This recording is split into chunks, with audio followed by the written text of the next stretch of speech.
dia, boa tarde ou boa noite. Vou continuar fazendo análise aqui do livro Sapiens, do historiador judeu Yuval Harari. É um capítulo 16, né? Tem vários pequenos tópicos e tal, eu não sei se ele chama de capítulos. É o que fala sobre o capitalismo. Também eu achei muito curioso, viu? O capitalismo é o credo, o título é O Credo Capitalista, onde ele vai analisar o capitalismo em seus diferentes desdobramentos, segundo ele, como uma espécie de credo. É um credo. É muito curioso. Ele chama, né? Já expliquei num vídeo anterior, né? Ele chama o humanismo de uma religião que crê no progresso, que crê na razão, nos seres humanos, no potencial racional humano. E essa religião se atrelou, né, ao imperialismo europeu, no princípio, depois norte-americano, né, e se atrelou à ciência, né, ao mercado, à fome de lucros típica do capitalismo, certo? Então essa é uma religião. Aí essa religião teria surgido na Europa, certo? Quando as nações pioneiras, né, do mercantilismo iniciaram o processo de grandes navegações, que a gente chama, em busca de riquezas, certo? Riquezas aí não encontraram a princípio, até que ocorre a descoberta da América e tudo mais. Aí há uma característica no imperialismo europeu, né, de portugueses, espanhóis, depois ingleses, franceses, holandeses e tal, que é uma espécie de fome de buscar conhecer, uma fome pela descoberta, uma curiosidade extremada pela descoberta, alimentada, né, durante a Idade Média por um imaginário, como o livro de Marco Polo, né? Essa literatura fantástica europeia que falava de mundos longínquos, com seres fantásticos, com montanhas de ouro, com Eldorado, com o paraíso na terra, e etc. Isso instigou no imaginário de alguns povos uma imensa curiosidade. Isso se aliou à iniciativa da coroa, né, no caso de Portugal, e de comerciantes, que estava surgindo a burguesia e tal, não só em Portugal, mas na Espanha, principalmente na Holanda. E essas forças imperiais vão se lançar às grandes navegações, certo? Vão descobrir o novo mundo e explorar e etc e tal. Aí ele fala que isso diferencia o imperialismo europeu do imperialismo romano, por exemplo, do imperialismo chinês, do imperialismo que teve nas nações antigas. É porque assim, o Império Romano só conquistou o Mediterrâneo, né? E o Império Romano sabia da existência da África, mas não tinha curiosidade para estudar a África, para mergulhar na África e etc. Sabia da existência da Índia, por exemplo, e não ia lá atrás de conquistar. O Império Romano se limitou a se expandir nas suas imediações. Não havia a ideia de percorrer o globo, por exemplo, saber o que tem lá, certo? E trazer as riquezas, ou, como o Harari fala, né, o imperialismo ele esteve de mãos dadas com a ciência. A ciência, ela é uma auxiliar do imperialismo. O imperialismo, né, se alia à ciência, e os comerciantes se aliam à ciência, fazendo uso dos cientistas para conhecer novos recursos, fazendo uso do Estado para ter acesso a novos territórios, para subjugar povos e etc., né? Então houve essa aliança entre o capital, que são os comerciantes, a ciência, com pesquisas, com aprimoramento de armas e de conhecer os territórios, né? E o capitalismo, né? E o imperialismo. Então, esse triunvirato aí vai gerar o mundo moderno, o capitalismo mercantil e depois o capitalismo industrial. Gerou o mundo moderno, que vai engolindo, né, na ânsia dos europeus de conquistar e acumular riquezas e multiplicar o lucro, uma ciranda infinita de investimentos, né, que vai engolir os povos da Ásia, da Oceania, vai engolir os povos das Américas e alguns povos do litoral africano, né, os que estão mais próximos do mar e tudo mais, né. Então esse processo todo vai crescendo exponencialmente, engolindo etnias, engolindo idiomas, engolindo essas pequenas nações tribais, conectando tudo isso, forjando uma espécie de mercado planetário, um mercado global com abrangência no globo terrestre, né? Sem que seja preservado as barreiras étnicas, as barreiras culturais, dos idiomas e tudo isso, como se fosse uma espécie de pasteurização em escala planetária, certo? Os povos vão perdendo as suas características e vão se, entre aspas, e bota aspas nisso, né? Vão se europeizando. Os povos latinos aqui, né, da América Latina, né, o Brasil, Argentina, Chile e tal, eles são desdobramentos do imperialismo europeu. A Indonésia é um desdobramento do imperialismo europeu, certo? A Índia, tal como a gente a conhece, né, no século XX, é um desdobramento do imperialismo europeu. Só a China que era uma nação milenar, como a Índia também, né? Mas só que a Índia foi mais dominada pelo imperialismo britânico do que a China, certo? Mas o que me chamou muita atenção é assim, que foi uma novidade para mim, de certa forma eu tinha me deparado com essas informações, mas não estavam tão claras nos livros que eu li, né? O imperialismo europeu, né, a conquista da América, a conquista da Ásia, da Oceania, de partes da África, ele foi feito principalmente com base em companhias mercantis. Ou seja, a iniciativa privada conquistou territórios e criou colônias, como no caso as colônias da Holanda, que era na Indonésia, né? Era uma colônia de uma companhia holandesa. Não era o governo da Holanda que escravizou a Indonésia, era uma companhia comercial. Do mesmo jeito em Pernambuco, né? A Companhia das Índias Ocidentais dominou Pernambuco, explorou o açúcar e contratou mercenários, montou exércitos em navios e tal, e entrou em guerra com a Holanda e com Portugal. Era uma companhia comercial, não era o Estado holandês, certo?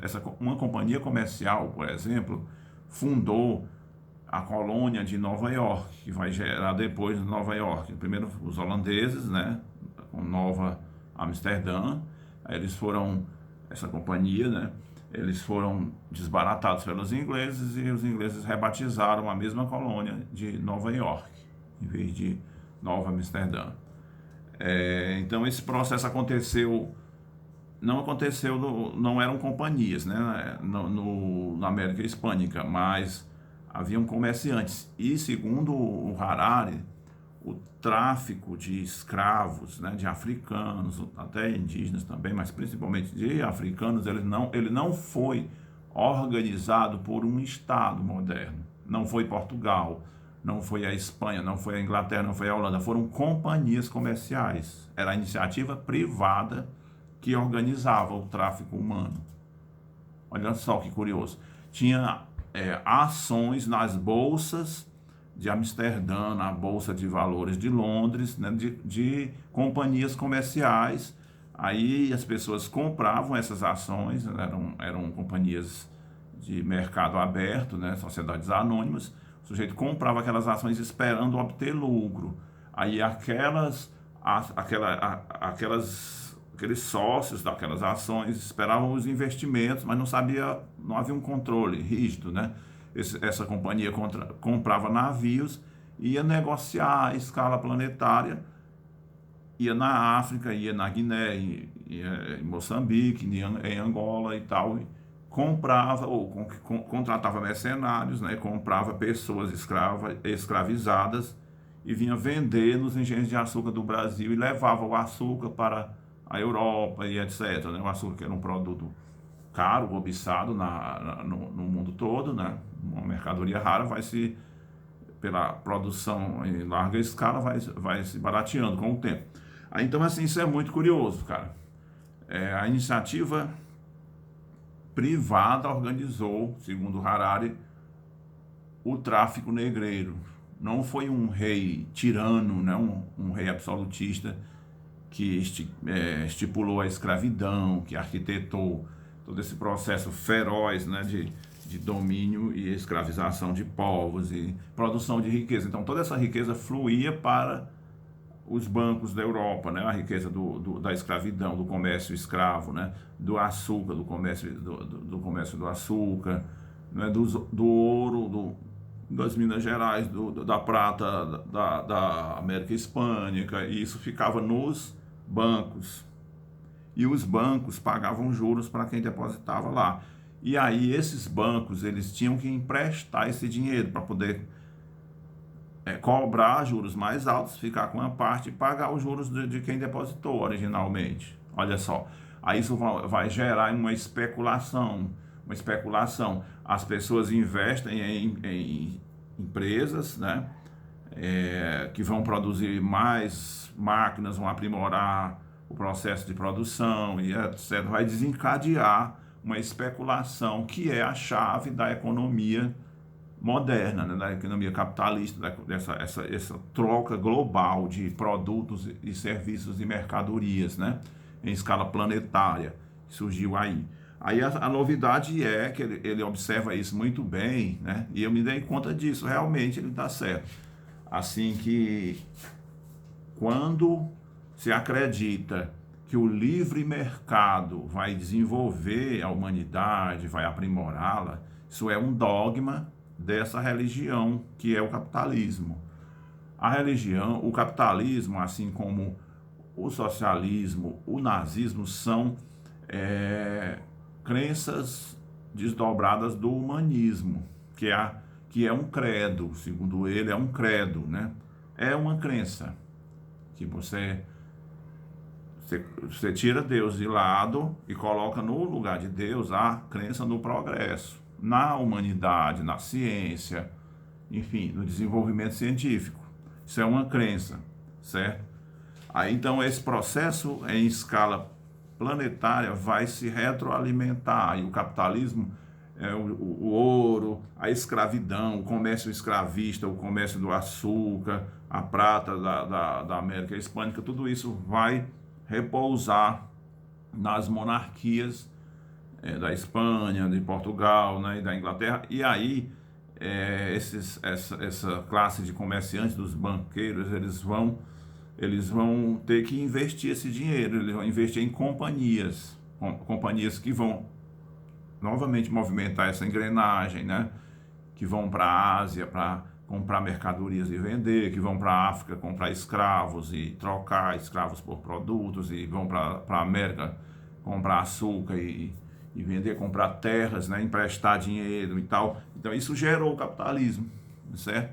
Aí a falácia do liberalismo é que eu achei curioso. Realmente, se você deixar o mercado sozinho, como querem os neoliberais, né, e o Harari observa isso muito bem, né, ele vai gerar barbárie total, porque o capital, né, o mercado, ele é insensível, ele quer lucrar, ele não tem regras, ele não tem um senso moral, ele não preserva direitos humanos. A escravidão africana nasceu da livre iniciativa. É um perigo isso, né? Então as regras, as leis do mercado, a livre concorrência, enfim, as regras que protegem os trabalhadores, né? A seguridade social, tudo isso, essas coisas foram criadas como respostas ao capital livre, que agia livremente, onde companhias escravizavam povos, promoviam genocídio para tomar terras, certo? Eram companhias, cara, que invadiram a Indonésia. Quem invadiu Pernambuco foi uma companhia, não foi a Holanda, entendeu? E assim, alguns povos da África e etc, né? Eram companhias comerciais. Então, o que pode acontecer é que está havendo no capitalismo, né? Isso é uma observação minha, não vi ele dizendo isso, mas isso é intrínseco ao texto do Harari, né? É que assim, companhias em escala planetária, mega empresas e tudo mais, né? Ou mega investidores, essas corporações globais, elas fugiram completamente ao controle dos estados nacionais. E fora do controle dos estados nacionais, essas companhias podem engolir as soberanias nacionais, certo? Quando tem alguma coisa, por exemplo, no Brasil recentemente, o mercado global, que são um oligopólio de várias companhias, né, não gostou dos destinos que os brasileiros estavam dando nas eleições. Aí, estas companhias, esta máfia, né, de bastidores, né, que é o mercado em escala planetária, passou a atacar as lideranças políticas nacionais do Brasil que tinham um projeto de desenvolvimento que não estava do seu agrado. Então, assim, o mercado com essas mega corporações financeiras, né, o Estado profundo chamado lá nos Estados Unidos, né, que se alia aí, né, a um setor militar, se alia a um setor financeiro especulativo, eles destroem nos estados as burocracias ou cooptam, né, ou fazem a cooptação para desmontar os sistemas de proteção daquela sociedade, né? A seguridade social, o estado de bem-estar, os direitos humanos, a responsabilidade social, né, do Estado para com sua população, tudo isso é oneroso para o capital, tudo isso gera despesa, gera impostos e atravanca os lucros. Aí então, assim, esta nuvem, dessa tempestade perfeita, ataca as lideranças políticas, destrói os caras, usando o judiciário, alimentando as burocracias de classe média, né, que é, no caso do Brasil, a Lava Jato, o Poder Judiciário como um todo, a Polícia Federal, né? Essas corporações, por exemplo, ao publicar a cara de um juiz brasileiro estampada numa revista estadunidense, né, fez com que a vaidade desse cara fosse a ferramenta de captura de sua lealdade para com o mercado. Aí, o homem do ano na Times, certo? Foi dado ao Sérgio Moro. Isso capturou esses indivíduos. E isso é só um exemplo, né? O Delanhol também e tudo mais. Aí essas forças mercadológicas de escala planetária são maiores do que a democracia, são maiores do que o estado de bem-estar, e elas querem lucrar cada vez mais, e elas vão desmontar o estado de bem-estar social. É o que eu acho, não é o que o Harari fala, né? Então, assim, os estados modernos, que a gente chama de Argentina, Brasil, Uruguai, Paraguai, Venezuela, esses estados periféricos, né? Os Estados Unidos, nem tanto, nem a China, nem a Rússia, esses grandes estados que são bem fortes e bem articulados, né? Tem uma economia sadia, pujante, né? Esses estados não, mas os pequenos estados tendem a serem manipulados completamente. A sua classe política, ela é desacreditada, ela é vilipendiada através desses mecanismos sutis de escuta clandestina ou não, né? De financiamento clandestino que é desmascarado por escutas da CIA, do FBI, dessas forças globais, né? Do Departamento de Defesa. Enfim, o que a gente viu na Lava Jato, isso vai acontecer em todos os estados periféricos que possam querer se articular para se defender, entendeu? E há uma pressão em cima das populações em geral, usando os aparelhos midiáticos, usando os canais de televisão. No caso do Brasil, o exemplo mais notório é a Rede Globo, né? Mas você tem aí a Record, SBT, Bandeirantes, Rede TV, são aparelhos dessa força global para destruir biografias e discursos e lideranças e grupos políticos que possam lhe fazer qualquer resistência, certo? Aí então esses grupos são demonizados, aí daí a demonização da esquerda no Brasil, a demonização do PT, né? Aí você vê as pessoas consomem isso e por pouca leitura, por baixa instrução, a massa do povo consome isso e reproduz o discurso de ódio e elege gente como o Bolsonaro, né? Como resposta. Na verdade, é o sistema global que está interferindo nos estados. O Estado do Brasil se amesquinhou, as instituições diminuíram e o neoliberalismo está se impondo. As pessoas não têm condições de compreender as forças cósmicas que estão em jogo ali, em nome do lucro, não é? Da fluidez do mercado, né? De não pagar tributos, porque o Estado moderno, com a previdência social, com a seguridade social para idosos que não podem mais trabalhar, aí ter leis que garantem a aposentadoria, né? Com escolas públicas e gratuitas para todos, né? Com universidades públicas e gratuitas, que é o estado de bem-estar social, né? Com leis trabalhistas que garantem uma segurança mínima, né? Para as pessoas que trabalham, para não ficar à mercê totalmente dos empregadores, né? Que só querem tirar sem nada ceder a não ser um salário mínimo, né? Enfim, mínimo do mínimo do mínimo. Enfim, esse Estado que protege a população, ele está sendo diminuído, está sendo enxugado. E quem se opõe a isso é as lideranças políticas, quem se opõe à esquerda é o PT, os partidos de esquerda em geral, né, são demonizados por essas forças financiadas pelo mercado. Aí essas forças do mercado, elas se aliam, financiam canais de televisão, financiam igrejas pentecostais e neopentecostais, financiam setores, né, da Igreja Católica, financiam instituições, financiam os partidos políticos, né? Tá aí o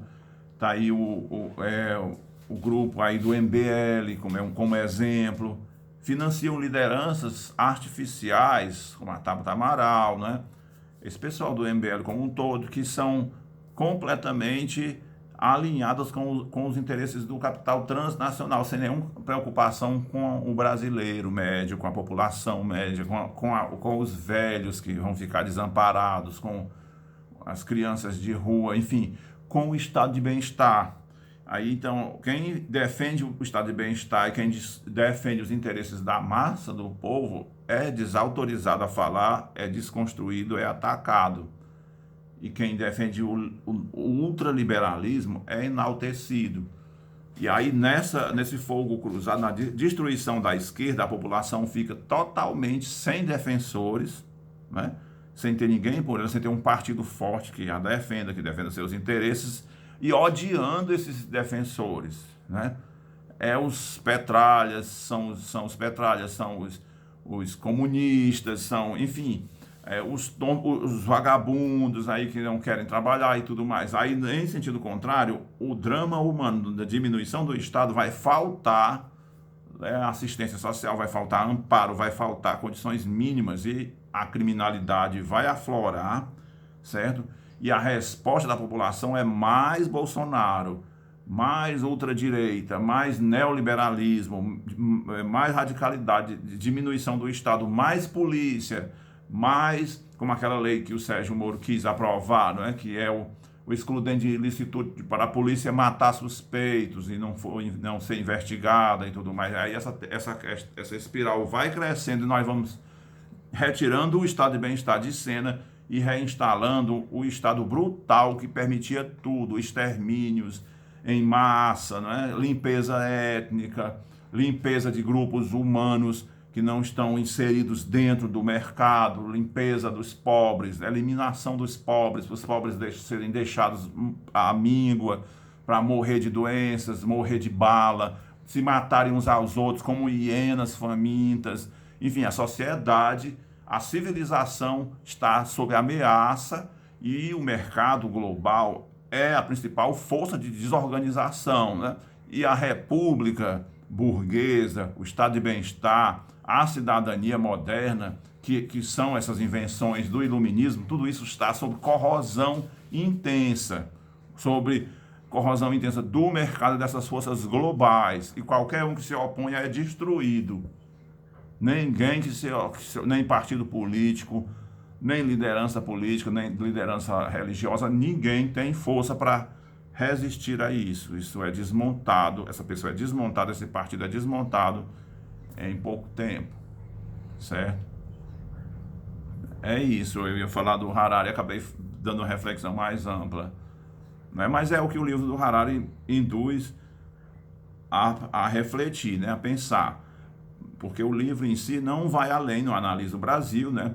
Ele é até um pouco conservador, ele é um pouco, um livro, eu diria que um livro de direita, né? Porque ele sustenta, evidencia que é quase como inevitável o capitalismo liberal, né?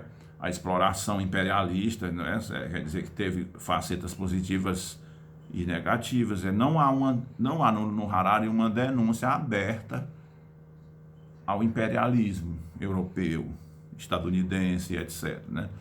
E aí essa europeização do mundo ele mostra uma coisa positiva, e foi, né, cara? O que me deixa mais chocado é que foi, tem aspectos, né, da globalização, do imperialismo, da economia global e planetária, da ciência moderna que trouxe, né, tudo isso aí, tem muita coisa positiva. Aí é que está o dilema meu e de todos nós, né? Nós que somos um povo que nasceu de uma antiga colônia europeia, né?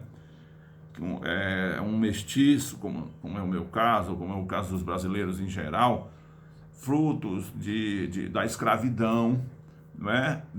De uma elite europeia branca que conviveu com a escravidão, que humilhou, que explorou, que exterminou, que fez genocídio, que estuprou, e tudo isso se foi, mas ainda tem ecos no Brasil de hoje. Como conviver com esse passado escravocrata, escravagista, que ainda tem reflexos no Brasil de hoje, tanto para o bem quanto para o mal. Então, esses aspectos faltam uma resposta. E o Harari, no livro dele, diz mesmo isso. Curioso, porque eu também tinha chegado a essa mesma conclusão antes de lê-lo. Não há o que fazer, não sabe dizer o que fazer com esse passado escravocrata, escravagista, imperialista, não é? E, assim, esses povos mestiços que nasceram desse processo, como é o caso do Brasil, é o caso da Argentina, do Chile, Paraguai e alguns países da Ásia e etc. Os estados modernos que são crias do culto do humanismo, da religião do humanismo, que é a crença na humanidade, né? Se articular esses estados modernos como repúblicas ou como teocracias, né? Que no Oriente Médio, mas já usando alicerces ou influenciando ou sendo influenciada pelas repúblicas, pelo Estado burguês europeu, né, da França, da Inglaterra, da Holanda, de Portugal, enfim, da Europa como um todo, embora as teocracias seja outra forma de organização, elas estão no tabuleiro influenciadas pelos estados europeus, pela cultura europeia e etc. Então o Harari diz que na verdade o planeta Terra inteiro hoje é europeu, pelo eurocentrismo, né? A maneira de falar, a maneira de vestir, de consumir, de trabalhar, enfim, ao se inserir no mundo dentro da globalização, esses povos se tornaram povos de certa forma, descendentes também de europeus, se espelharam na Europa, né? Ex-colônias não são como povos tribais. Os povos tribais não são os povos da África de hoje. Os povos do Brasil, né, os estados do Brasil, as organizações internas do Brasil, não são os índios, são outra coisa, nós somos o resultado disso. E, na minha concepção, a gente tem que fazer um esforço para se perdoar, para perdoar a violência que foi cometida pelo processo de colonização, olhar pardos, negros e brancos como irmãos, como brasileiros, superar o passado sanguinário, violento do imperialismo, não é? Do capitalismo comercial, superar isso, porque senão nós vamos ficar sempre com conflitos dentro do Estado, como tem nos Estados Unidos até hoje, os brancos e os negros, né?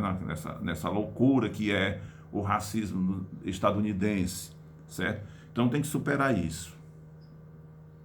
Ok? Valeu, obrigado por quem me ouviu.